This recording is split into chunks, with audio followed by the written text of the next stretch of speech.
Tentu saja kalau kita ingin maju, maka kita harus punya material yang maju juga. Oke. Nah, yang namanya material itu adalah bahan kimia.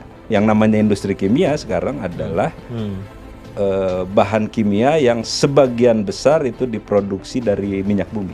Yang tadinya racun, kemudian berubah jadi buat lantai, dari lantai jadi buat kulit, buat kulit malah jadi buat pusing. Nah, itu kerjaan orang kimia semua itu. Bagaimana kita bisa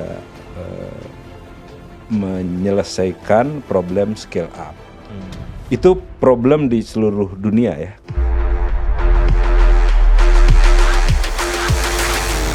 Halo sahabat OMB, obrolan Jumba.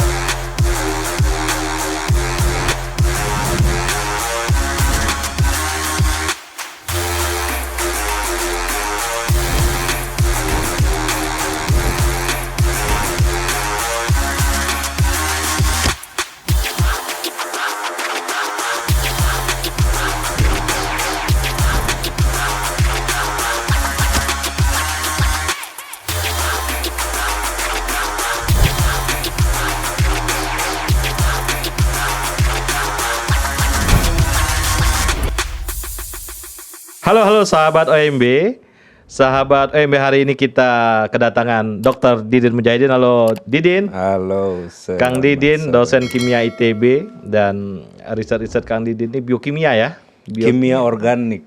Bang Meldi. Ya. Kimia organik ya? Kimia organik. Itu bedanya apa sama biokimia? Kalau biokimia itu dari makhluk hidup ya. Nah, sementara organik ini ya gampangannya kimia tentang karbon ya. Oke. Oh ya, kimia. Jadi kalau itu meski biasanya dalam sistem hidup, kalau biokimia, kalau organik mah karbon lah. Gampangannya itu bedanya ya. Oke ya, sahabat OMB ngerti ya bedanya biokimia dengan kimia organik ya. Jadi kimia organik ya tentang karbon, kalau ini lebih ke yang hidup ya. Yang hidup-hidup gitu ya.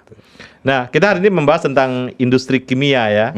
Kang Didin ini menarik karena sedikit tadi Kang Didin ngasih clue negara maju itu ada sebuah indikasi pasti industri kimianya maju. Industri kimianya pasti maju. Pasti. Oke, kita mulai Kang Didin. Coba ini kita cerita negara-negara dulu, negara-negara yang industri kimianya maju. Iya.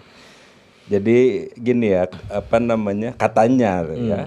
Jadi 95% lebih itu bahan-bahan yang kita gunakan itu pasti berkaitan dengan industri kimia. Jadi sebut saja di sini barang mana aja, pasti ada bahan kimianya dan melibatkan proses kimia gitu. Nah, tentu saja kalau kita ingin maju, maka kita harus punya material yang maju juga. Nah, yang namanya material itu adalah bahan kimia. Jadi kalau kita misalkan saja ingin punya sebut saja keinginan untuk sembuh dari penyakit kanker misalkan saja, itu kan sekarang belum ada obatnya, sebut saja begitu ya. Ada obat macam-macam. Kita ada penyakit kanker baru, berarti kita harus menyembuhkan dengan obat baru. Obat baru itu ya bahan kimia pasti. Nah, atau kita punya keinginan, misalkan saja, mata kita ingin terang melihatnya gitu ya, karena ada misalkan saja penyakit glukoma segala macam. Penyakit itu bagaimana menyembuhkannya? Pakai obat. Obatnya pasti bahan kimia gitu. Nah, jadi memang apa yang kita inginkan dalam kehidupan kita sehari-hari kira-kira akan ada hubungannya dengan kimia lah. Dengan kimia ya. Itu juga industri yang material kimia ya, termasuk macam-macam ya, semen apa segala macam kan. Betul. Atau juga kesehatan ya, industri kesehatan juga luar biasa ya untuk situnya. Nah, kalau kita kita mau ingin ngelihat benchmark itu, ngelihat tuh apa nih? Jerman kah atau Eropa yang bagian mana gitu? Contohnya misalkan saja yang karena saya dulu sekolah di Jerman lah ya. Karena sekolah di Jerman.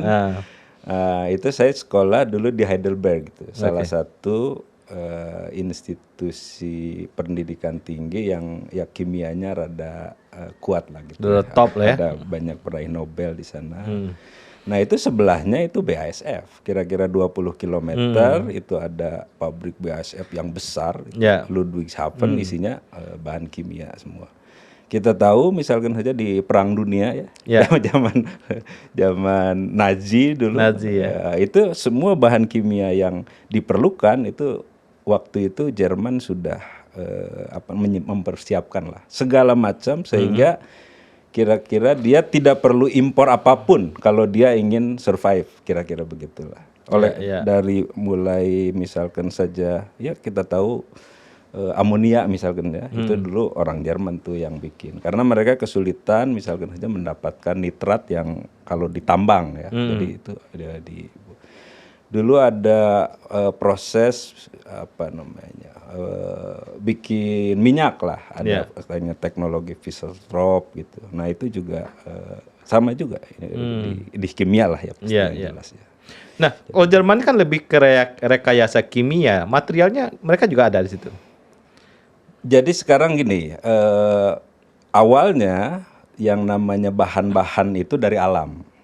Nah contohnya misalkan saja kalau kita lihat sejarah Belanda ya. Belanda kan menduduki Indonesia. Nah dulu Belanda tahu persis bahwa industri obat itu adalah industri yang sangat penting dan salah satu obat yang penting zaman itu adalah kina. Maka kita tahu si Belanda itu membawa kina dari Peru ke Indonesia dan butuh sekian puluh tahun untuk bisa tumbuh di Indonesia. Pada sekitar Perang Dunia Pertama, Perang Dunia Kedua, Belanda atau waktu itu Oost-Indische ya, itu penghasil kina terbesar di dunia. Jadi dia menyelamatkan dunia lah ya dengan kina itu. Nah setelah itu tentu saja kina itu dari alam jumlahnya sedikit, harus melakukan proses yang macam-macam. Nah orang berusaha untuk gimana nih cara buat kina gitu. Nah di Inggris salah satunya itu ada orang namanya Perkin, pingin buat kina dia. Pingin buat kina. Kina itu apa saja sih? Kalau di kimia kan salah satu yang penting itu komposisi unsur-unsurnya ya. Ada karbon, ada nitrogen, ada hidrogen. Nah, habis itu dia mencampurkan suatu bahan kimia gitu. Maunya jadi kina, tapi kemudian dia jadi zat warna. Nah zat warna itu jadi cita-citanya bikin obat, tapi zat warna kemudian zat warnanya itu jadi uang juga tuh. Si Perkin itu jadi kaya raya ya. Bahan tekstil? Dari bahan tekstil jadi pewarna. Zaman itu yang namanya pewarna itu juga mahal. Nah Belanda misalkan saja zaman itu ya, itu karena tahu zat warna itu mahal, maka mereka memproduksi zat warna yang namanya dulu indigo dari alam juga. Jadi sama ya, tadi kina dari alam, indigo juga dari alam juga. Dulu kita pernah ngerjain itu tuh untuk kembali ke alam sama Prof Yitno tuh dari UNS ya. Prof Yitno dia cerita gitu. Nah, sekarang zat warna itu semuanya dari industri kimia dalam pengertian. Yang namanya industri kimia sekarang adalah bahan kimia yang sebagian besar itu diproduksi dari minyak bumi. Dari minyak bumi? Dari minyak bumi. Mungkin ya semua kali ya. Yang bahan organik ya. Mau bom kayak, mau obat kayak, mau zat warna kayak, mau apa lagi, mau aditif, mau penambah makanan, segala macam itu dari minyak bumi. Sebagian besar. Kayak pupuk segala macam ya? Betul. Oke. Malah dia ngambil dari. Nah kalau kita lihat di Cina nih, Kang Didin, itu kan Cina juga dia punya yang herbal ya, ini gimana? Nah kalau sekarang di Cina ya sekarang sama juga bahan kimia apa saja sebutkan, mungkin di Cina semua ada. Jadi saking majunya dia, maka industri kimianya juga maju. Nah, mereka punya tradisi yang bahan alam juga, tapi mereka pertahankan juga tuh. Pertahankan juga ya. Juga sebagai ini ya, sebagai kekayaan mereka ya. Betul. Oh, saya baru tahu tuh bahwa semua itu dari minyak. Dari minyak gitu. Luar biasa ya. Dan itu sebetulnya ya industri kimia yang macam-macam itu. Jadi katanya ya, bukan katanya. bahan kimia yang terregister, yang terdaftar di Chemical Abstract Service, jadi ada CAS number biasanya. Itu ada sekitar 200 jutaan lebih bahan kimia jenisnya itu. Jenisnya itu ya tadi asalnya ya sebagian besar mungkin dari minyak bumi. Tetapi itu pun hanya 20% dari produksi minyak bumi. 80%-nya dibakar. Jadi bahan bakar. Iya. Nah, proses-proses ini kan ya kayak obat atau kayak apa ya, temuan-temuan proses-proses kimia ini menjadi hak ciptanya itu. Jadi keunikan mereka masing-masing di industrinya. Betul. Jadi industri kimia itu sebagian besar ya itu mencari material baru. Mengapa material baru? Sebab dalam jangka waktu tertentu si material baru itu menjadi hak ciptanya dia. Contoh yang paling ekstrim kalau kalau kuliah kimia organik ya, saya pengajar kimia organik, itu ada bahan kimia namanya Lipitor. Barangkali pernah tahu ya? Lipitor itu untuk kolesterol. Betul, untuk kolesterol. Nah, sebelum patennya itu habis, itu per tahun itu kira-kira sekitar 15 miliar US dollar penjualannya. Jadi miliar US dollar ya. Kalau kita rupiahkan sekian triliun, itu hanya dari satu bahan kimia, bayangin. Punyanya Pfizer. Jadi kalau Pfizer punya 10, misalkan saja ya kali 10 lah kira-kira begitu. Kayak bener ya. Nah, mereka berlomba-lomba tuh mencari bahan kimia baru itu. Nah, bahan kimia baru itu nilai tambahnya besar sekali. Bayangkan misalkan saja sekarang bensin berapa ya harganya ya? Bensin yang mana yang paling mahal apa? Bensin apa? Turbo ya. Turbo mungkin udah di 17-18 ya, katakanlah harganya segitu. Per liter. 1 kilo Lipitor itu kira-kira 12.000 US dollar. Wih. Zaman itu ketika dia jadi mungkin sekarang jadi bahan ya, untuk jadi bahan yang masih di patennya. Jadi berlipat-lipat kali kan. Kalau tadi 17.000 rupiah itu $1 ya. Ya kira-kira $1 lah ya. $1 $15-16 ya. Menjadi 12.000. Mengubah nilai tambah itu ya kira-kira dari proses kimia lah. Ini untuk literasi orang-orang awam nih, Kang Didin. Ini sebenarnya dari minyak bumi ini diapain sebenarnya? Proses kimianya simple aja, jangan pakai rumus kimia. Iya. Jadi ada macam-macam kualitas minyak bumi tentu saja ya. Yang paling mudah adalah barangkali kita bisa menjelaskannya gini. Jadi minyak bumi itu bahan kimia organik yang panjang.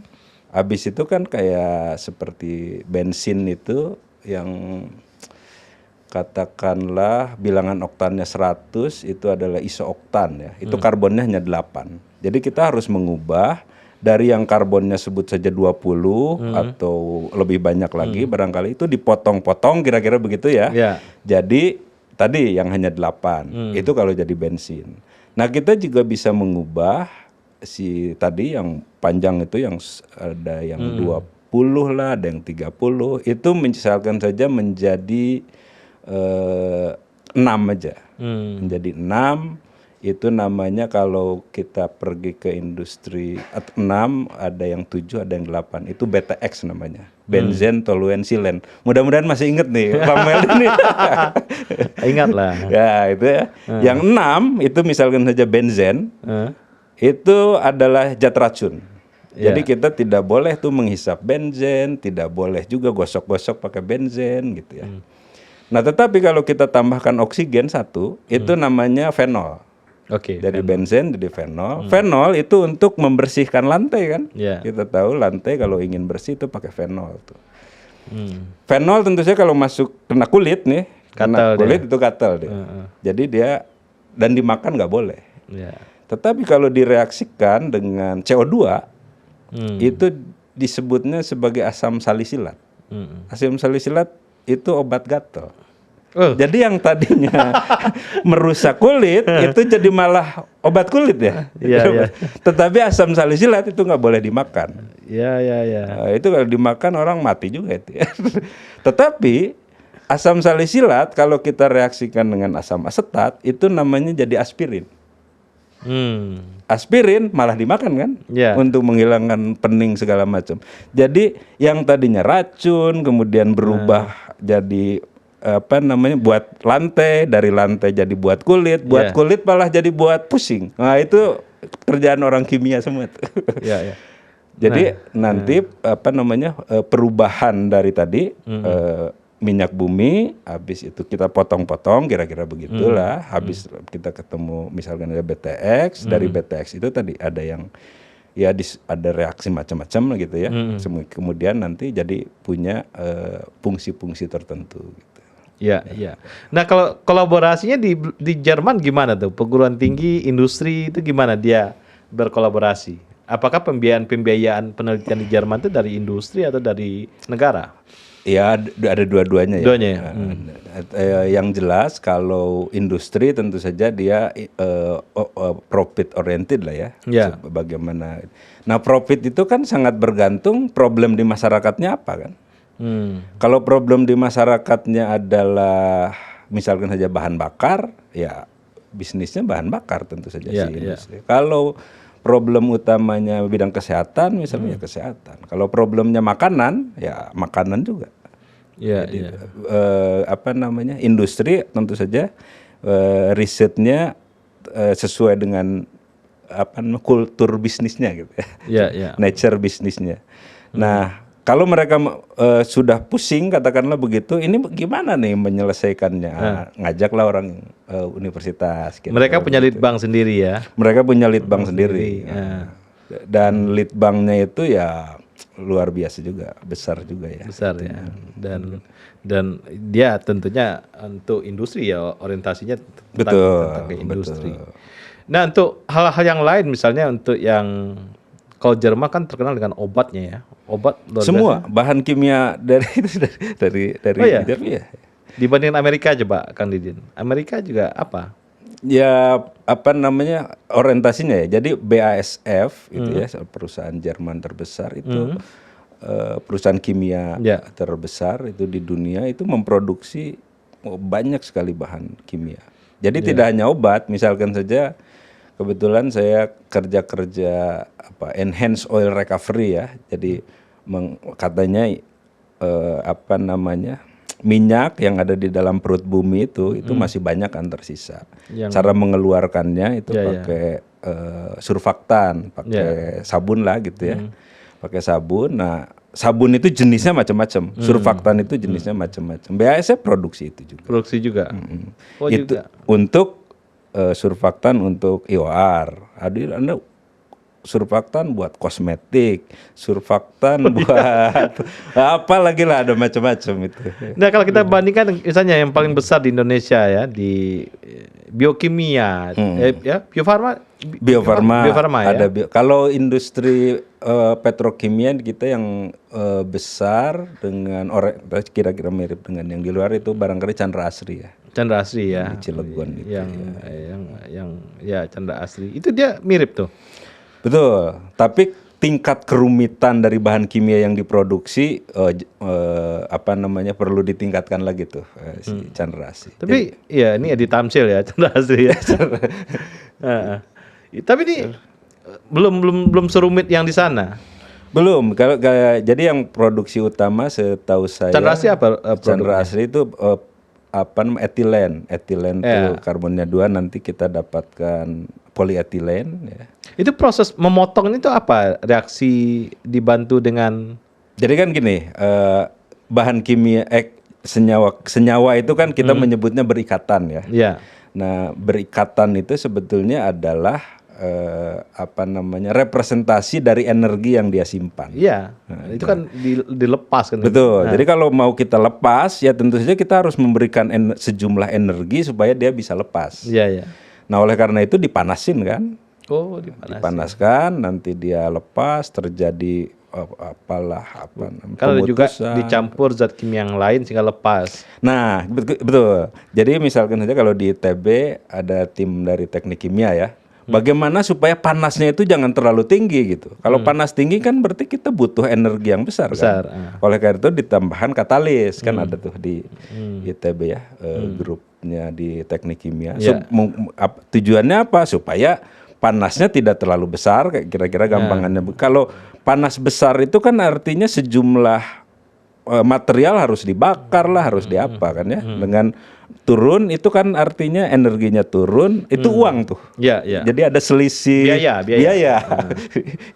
Jadi dengan menambahkan katalis itu, maka uang yang harusnya buat memanaskan ya dipakai buat apalah, buat jalan-jalan Bang Meldi.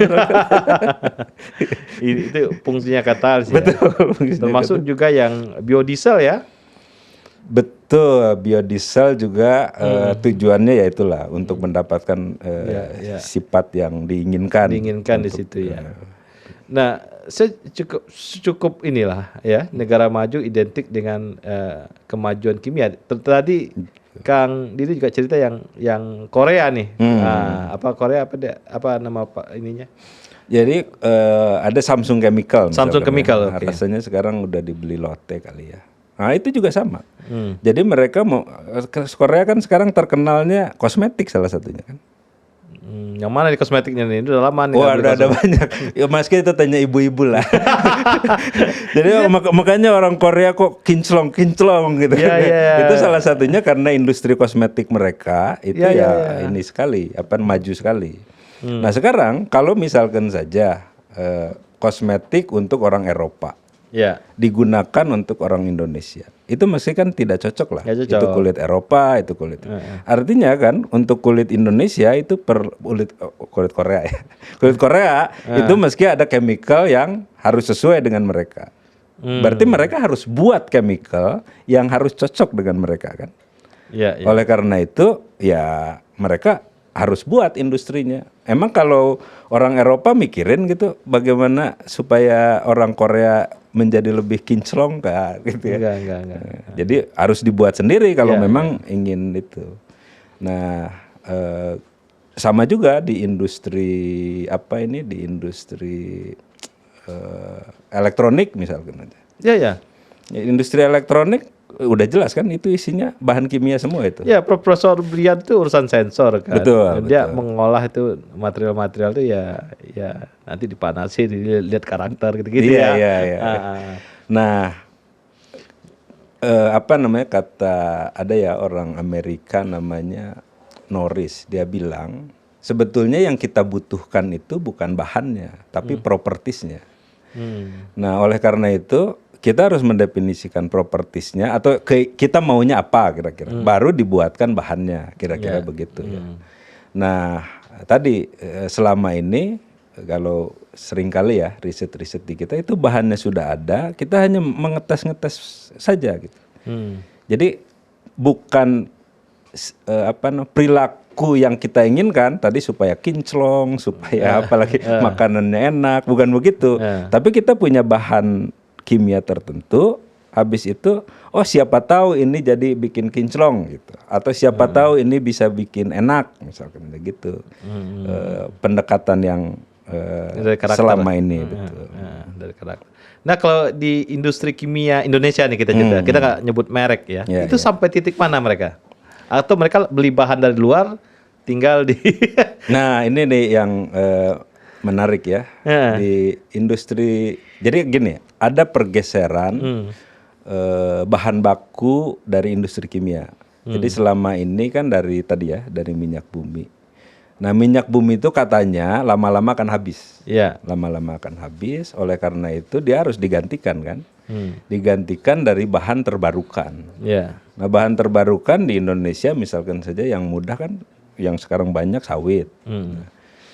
Nah yang saya tahu misalkan saja di di Batam ada perusahaan yang bahan bakunya dari sawit, setelah itu dia ubah menjadi bahan yang jadi dipisah-pisahkan. Jadi salah satu problem di dalam industri kimia itu adalah memisah untuk untuk propertis tertentu kita harus memisah-misahkan. Kayak tadi, jangan sampai fenol nyampur dengan dengan asam salisilat, itu bisa bahaya tuh terhadap tangan. Jadi pertama dipisah-pisahkan, habis itu dilakukan transformasi. Nah, beberapa perusahaan di Indonesia sudah melakukan itu. Ya misalkan saja Yang paling mudah tadinya masih ingat gugus fungsi ya? Masih ya. Ya misalkan tadinya karboksilat diubah jadi alkohol. Nah, itu ada orang yang melakukan itu. Dan di Indonesia sudah ada. Sudah misalkan itu ya. Cuman tadi tingkat kerumitannya tidak seperti yang tadi ya, industri seperti BASF atau barangkali Lotte Chemical gitu ya. Iya. Ada, nah si tadi bahan terbarukan itu seperti sawit misalnya, itu ada banyak turunannya. Saya salah satu riset dulu didanai oleh Badan Sawit ya. Kita bikin senyawa namanya civeton. Jadi civeton itu parfum, katanya untuk parfum laki-laki Bang Meldi. Ya. Dibuat dari minyak sawit. Jadi ada minyak sawit itu ada komponennya namanya asam oleat. Gitu. Asam oleat. Ya saya paham dia asam oleat aja. Karena sering diomongin Pak Jokowi kan asam oleat. Apa nih bahannya apa? Okay. Nah kita bisa lakukan suatu reaksi yang kemudian dia adalah jadi dari asam oleat berapa tahap gitu. Ada 3 tahap untuk kemudian jadi civeton. Itu bisa kita buktikan di lab. Problem di kita itu adalah ketika men-scale up. Jadi skala naik, wah itu udah lain cerita itu. Lain cerita itu. Ya. Kita juga di lab misalkan saja kerja dengan asam oleat, jadi kita reaksikan dengan ozon ya, dengan ozon. Kita dapat senyawa namanya pelargonic acid namanya. Pelargonic acid itu karbonnya ada 9. Nah, dia itu bisa jadi herbisida tuh. Dia bisa juga jadi pengganti zat pedas. Jadi ininya kan capsaicin ya. Nah, capsaicin itu bisa kita ganti dari produk sawit. Itu reaksi nanti antara pelargonic acid dengan vanilin. Dengan vanilin nanti kita dapatkan zat pedas itu. Iya, kalau kita ini lihat ya dia orang-orang kimia ini kalau dia pasti 20 besar peneliti Indonesia pasti banyak orang kimianya gitu loh. Iya enggak? Iya kan? Ya kemarin kalau kimia material pasti. Karena kombinasi penelitiannya bisa macam-macam. Betul. Termasuk si Prof kemarin kan. Iya. Prof, kemudian ada siapa yang kaprodi teknik kimia itu siapa namanya? Aduh. Si Antonius. Nah, Anton kan segala macam. Dia itu orang kimia. Nah, problemnya dia tidak ya itu pas scaling up dia nggak bisa. Betul. Apa hambatannya Kang Didi? Jadi yang paling mudah barangkali gini ya. Ini pengalaman saya di lab, mengapa itu civeton itu menjadi sulit untuk di scale up. Misalkan saja kita memanaskan ya. Dalam gelas itu pemanasan itu dengan mudah tinggal diaduk pakai kocekan begitu. Itu panas dari pinggir itu bisa ke tengah dengan mudah. Sekarang kalau udah skalanya besar, panas dari pinggir ke tengah itu butuh berapa waktu? Ya? Kehomogenannya seperti apa? Ngaduknya harus seperti apa? Nah. Itu kalau yang dekat dinding, misalkan itu tuh bisa gosong. Jadi yang sebegitu rumitnya, makanya ada jurusan teknik kimia ya. Nah, itu yang jadi problem. Sekarang misalkan aja kita lagi riset obat pusing paracetamol. Kita sedang riset paracetamol betul-betul scale up. Itu juga sama. Kita punya kesulitan yang sedang sekarang ya rada lumayan ya, rada ada ini pencerahan lah gitu ya kerja di lab. Itu ketika kita men-scale up itu kehomogenan dari reaksi itu problem yang harus diselesaikan. Habis itu nanti pemurnian dalam kan kalau obat harus murni ya. Dalam skala kecil dengan skala besar itu cerita yang lain itu. Itu jadi jadi tadi bagaimana kita bisa menyelesaikan problem scale up. Itu problem di seluruh dunia ya kayak begitu. Dan riset yang besar sekali nilainya itu adalah di riset scale up itu. Iya, iya. Oh itu malah itu ya. Kalau sekedar menemukan ya gampang lah ya. Menemukan itu relatif gampang. Men-scale up wah itu sudah Nah, tetapi material yang baru itu yang harus ditemukan. Karena kalau materialnya sudah baru, sifatnya nah, scale up yang masalah besar itu harus diselesaikan. Makanya proses pertambangan di Indonesia, hilirisasi itu sulit ya. Hanya sampai titik tertentu doang gitu ya. Kayak nikel cuman sampai setengah jadi ya. Dia nggak bisa sampai dengan nilai tambah yang tinggi gitu. Nah, hilirisasi yang tadi ya, yang penting itu kita mau apa ya? Nikel itu adalah kalau bagi kita yang di kimia itu adalah katalis yang luar biasa ya. Iya. Ada katalis seperti palladium yang lain, nikel juga adalah katalis yang luar biasa. Kita bisa menyambungkan satu karbon dengan karbon yang lain dengan katalis nikel. Dan nikel misalkan saja bisa untuk material dengan sifat tertentu juga. Di katalis itu salah satu fungsi ya, buat yang lain juga. Nah kita mau apa gitu? Sebab kan kita nikel misalkan saja buat katalis, terus industri kita bisa menampung apa enggak? Gitu. Ekosistemnya ada apa enggak? Betul. Nah itu juga menjadi menarik. Makanya saya ngingat orang Belanda yang kina ini buat Peru tadi, saya lama ya. Iya betul, waktu lama itu. Lama ya. Yang pabriknya di Pajajaran itu. Sekarang dulu di Pajajaran ya. Sekarang pabriknya pindah ke Ciater ya. Oh, ke Ciater malah. Ciater. Tapi kinanya saya suka main ke Cibodas sana. Udah ada tapi nggak banyak. Sekarang kayaknya kinanya ngambilnya di impor dari Afrika kalau nggak salah. Impor dari Afrika. Kulit kinanya impor dari Afrika. Nah ini urusan impor nih. Nah industri kesehatan, industri obat kita juga banyak banget ya. Materialnya. Kita itu industri obatnya, bahan aktifnya ya. Itu katanya sama juga. Sekitar 95% itu impor. Impor ya.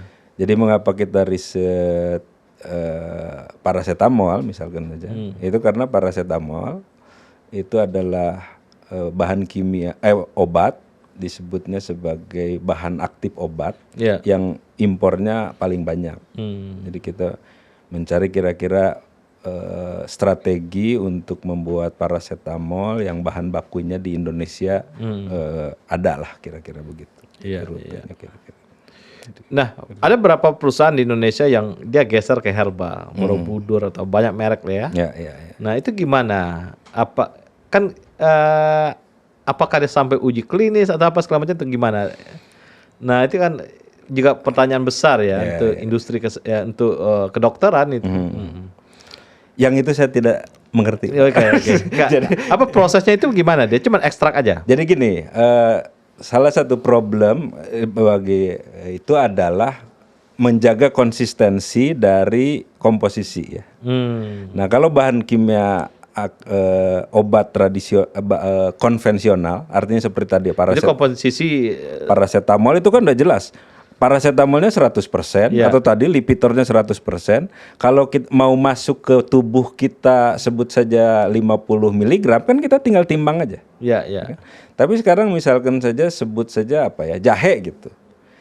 Nah, jahe itu sebetulnya yang harus masuk ke tubuh kita tuh apa gitu. Oleh karena itu kan kalau jamu tradisional itu harus digodoknya itu jadi setengahnya lah jadi seperempatnya itu sebetulnya tujuannya adalah supaya kita mendapatkan komposisi tertentu dari yang terekstrak dari bahan itu. Nah, tapi sekarang bagaimana cara menentukan komposisi dari si yang sudah terekstrak itu? Nah, itu pekerjaan yang rumit itu. Itu ya orang-orang tertentu barangkali di farmasi barangkali ada ya yang misalnya kapsul dari manggis ya. Betul. Diisi manggis di dalamnya apa segala macam itu. Saya kira itu problemnya itu ya. Ya, misalkan saya manggis ditanam di Bandung Utara dengan manggis yang ditanam di Bandung Selatan itu bisa jadi komposisinya beda itu. Oke. Di situ problemnya. Betul. Jadi kina misalkan saja yang ditanam di sebut saja kita di mana Bukit Tunggul gitu dengan yang ada di Kenya sana itu komposisinya beda. Kadarnya barangkali beda. Ada problem lah di situ ya. Artinya untuk industri kan butuh standar. Betul, menstandarkannya itu yang jadi menjadi masalah dan unik-unik bagi orang ini ampuh, bagi orang ini enggak. Betul. Begitu. Ada pengecualian di urusan itu. Lalu kalau kita lihat untuk industri misalnya kayak yang terkait kimia ini semen misalnya. Nah kalau semen itu kan semen tuh dia butuh energi yang banyak ya kan di sini. Kenapa itu dia saya baru tahu tuh dari PLN ternyata industri semen itu energinya gede sekali. Iya. Kenapa dia? Apa rantai-rantai atau apa tuh? Jadi saya kan kimia organik ya. Itu kimia anorganik namanya. Organik ya. Saya itu kira-kira mengurusi karbon. Itu kalau di sistem periodik kan hanya satu tuh karbon itu. Anorganik itu sisanya gitu. Jadi saya ngurus satu, dia sisanya. Nah, energi yang tadi berinteraksi misalkan saja, yang paling pasir misalkan. Ya. Pasir itu sebut saja ada silikonnya. Ya. Silikonnya dalam bentuk oksida. Nah, kita kalau mau mengambil silikonnya itu energinya besar sekali. Besar sekali. Oke. Oleh karena itu sama tadi kan semen itu kan sebetulnya oksida ya, ada aluminium, ada silikon gitu di dalamnya. Nah, itu untuk menggabungkan dia atau memecah dia sehingga dapat struktur tertentu itu butuh energi besar. Ya. Oke. Nah kita geser dikit nih, batik misalnya, pewarnanya. Nah kalau di zaman-zamannya Cokro Aminoto nih gimana batiknya, pewarnanya apa Kang Didin? Ya kalau dulu dari bahan alam. Bahan alam ya? Semua itu dulu dari bahan alam. Karena itu misalnya zaman dulu Ostindis itu, Hindia Belanda itu ya industri kimia bahan alam.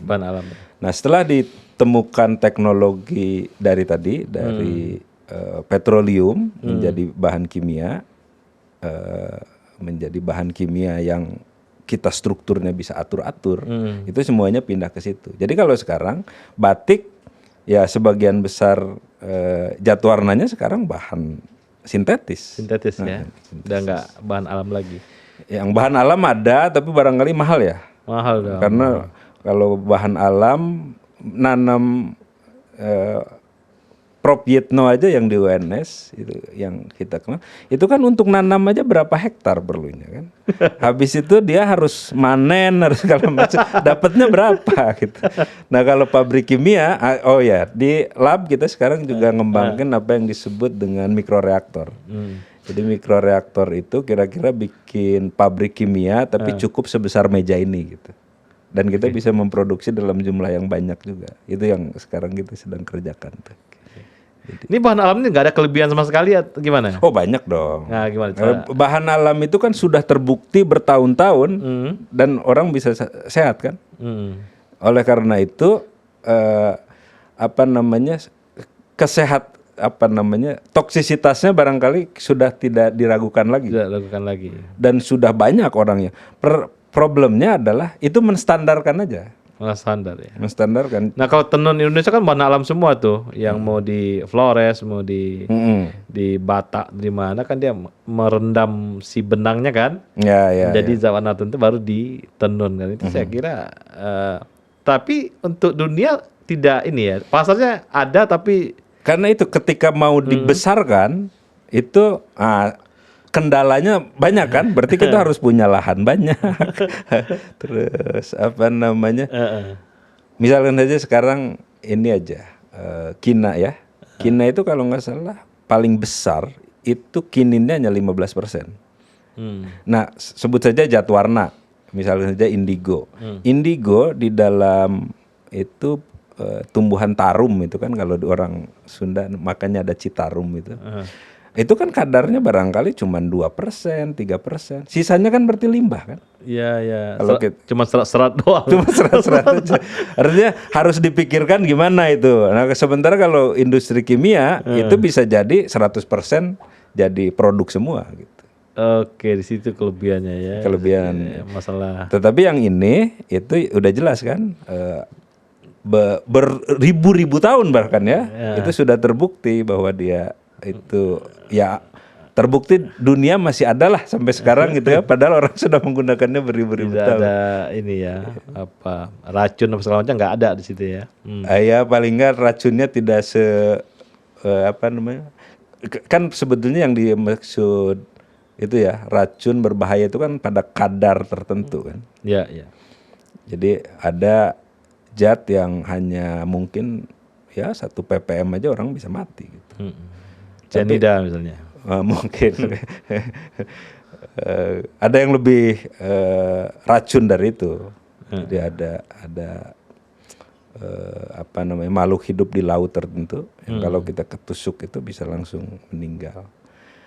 Ada zat racun yang bisa tembus ke, bahkan kalau kita sudah pakai apa namanya, protektor gitu, itu bisa tembus, orang bisa meninggal juga. Jadi yang ada di alam itu kira-kira tingkat racun, atau karena jumlahnya di alam ya, mungkin ada penyeimbang tertentu lah barangkali.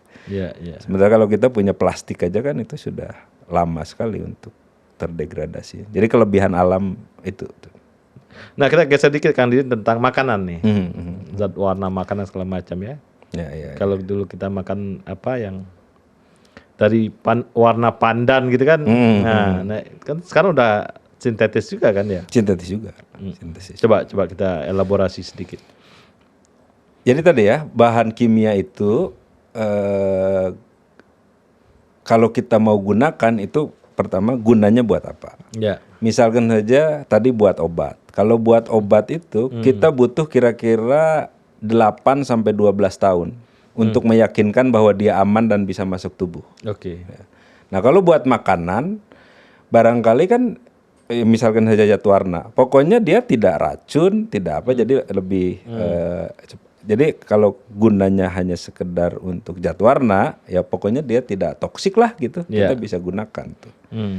Nah, tadi kalau kita ganti, kalau kita dari bahan alam udah jelas kan, aman karena sudah terbiasa. Nah, kalau ada zat baru dari hasil sintesis, maka kita harus melakukan pengujian itu.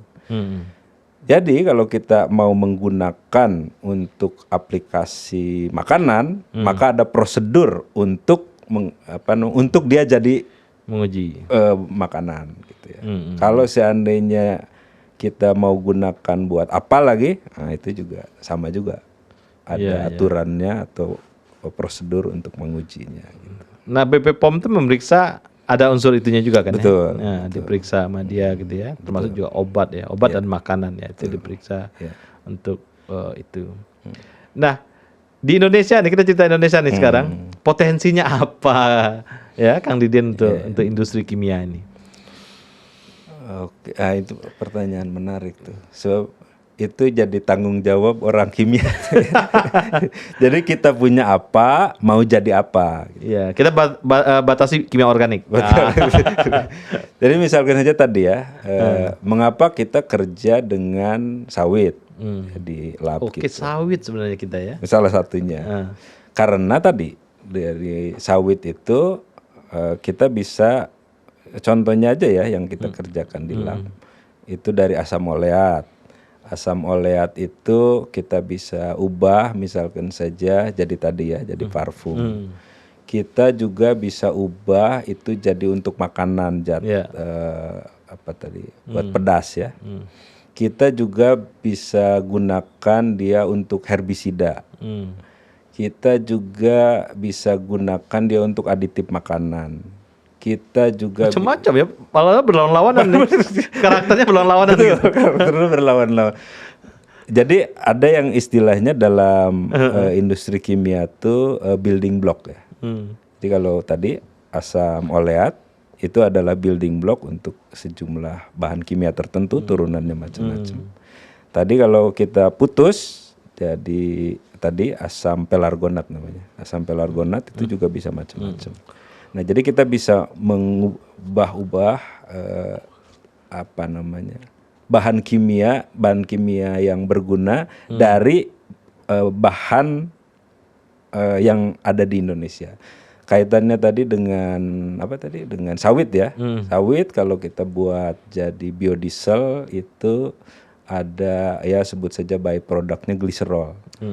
Itu karbonnya ada 3. Karbon ada 3 itu bisa jadi yang paling mudah apa ya? Propilen barangkali. Ada polipropilen. Karbonnya 3, habis itu polimer banyak. Chandra Asri memproduksi propilen.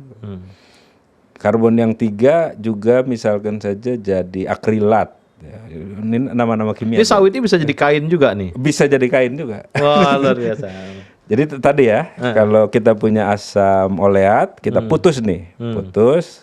Jadi ada asam oleat tuh karbonnya itu ada 18. Karbonnya 18 kita putus berarti kan 9.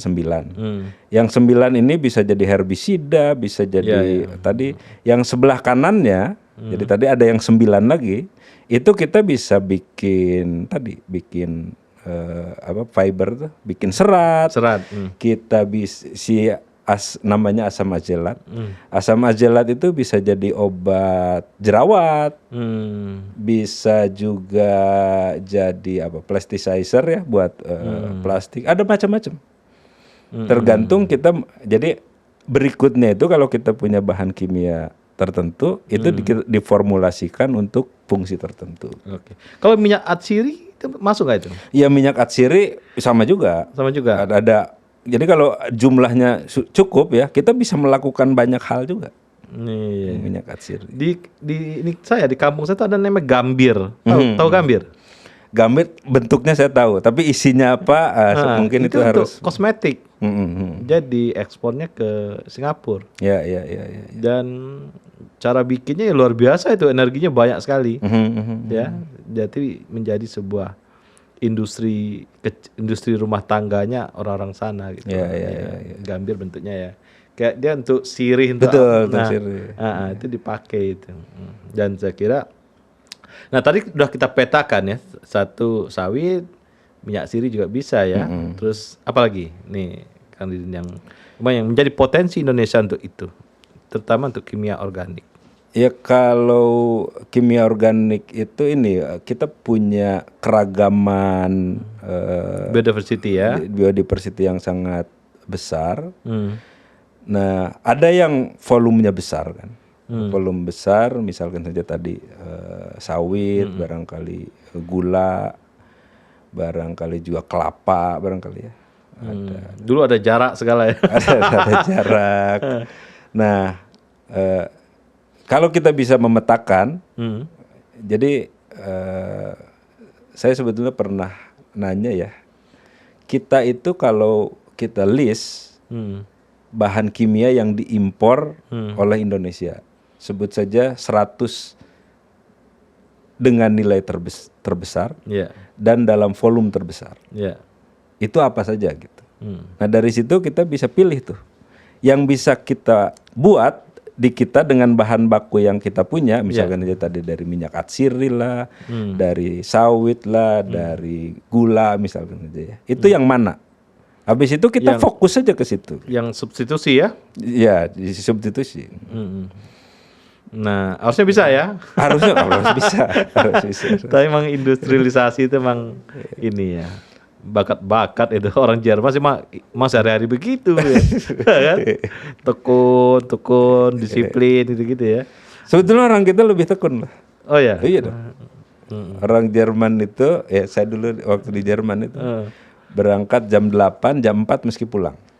Oh iya, itu kan negara sosialis soalnya. Oh, kita ada kerja sampai malam segala macam kayak orang Jepang gitu. Jepang gitu, gitu.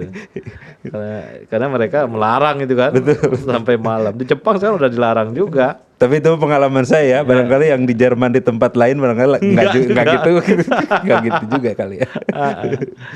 Di tradisi itu memang jadi gini, di Jepang tuh biaya negara untuk biaya sosial jadi tinggi gara-gara orang nggak pulang-pulang. Iya kan? Akhirnya ya jam-jam segitu dimatiinnya lampu sama dia. Pulang-pulang. Karena biaya keluarga, anak nggak beres kan jadi biaya negara. Ya kan? Jadi masalah negara ya kayak apa kemarin kita bahas ya krisis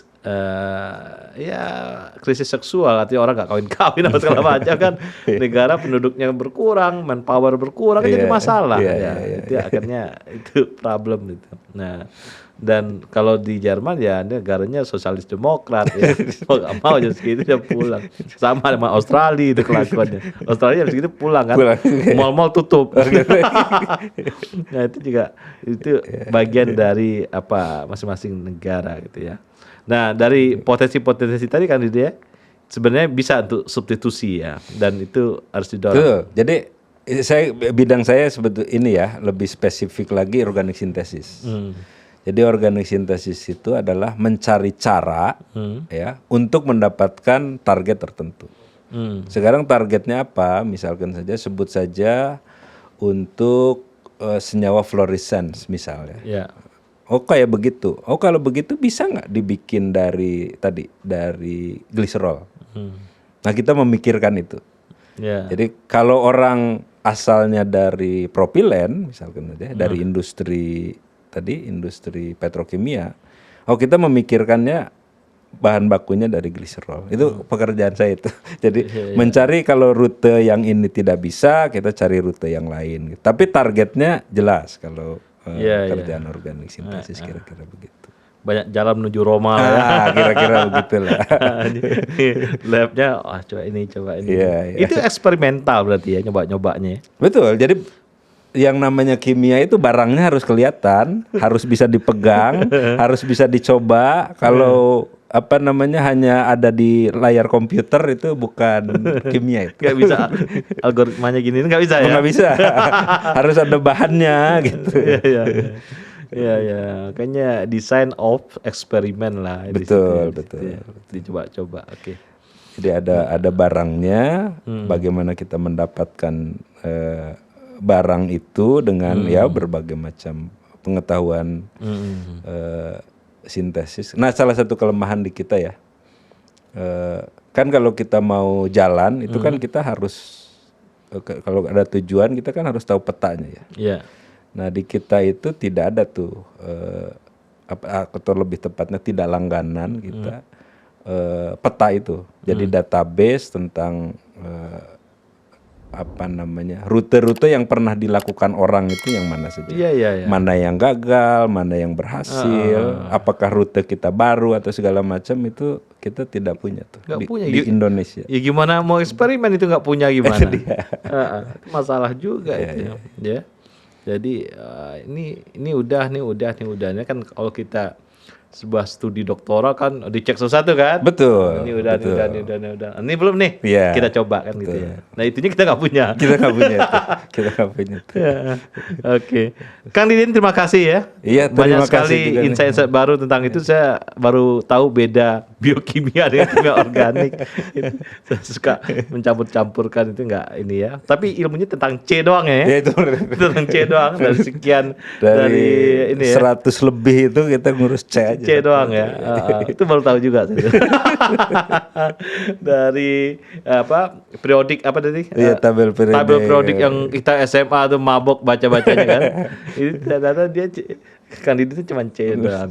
Oke, sahabat OMB, sahabat obrolan Meja Bundar, inilah Dr. Didin Mujahidin. Terima kasih.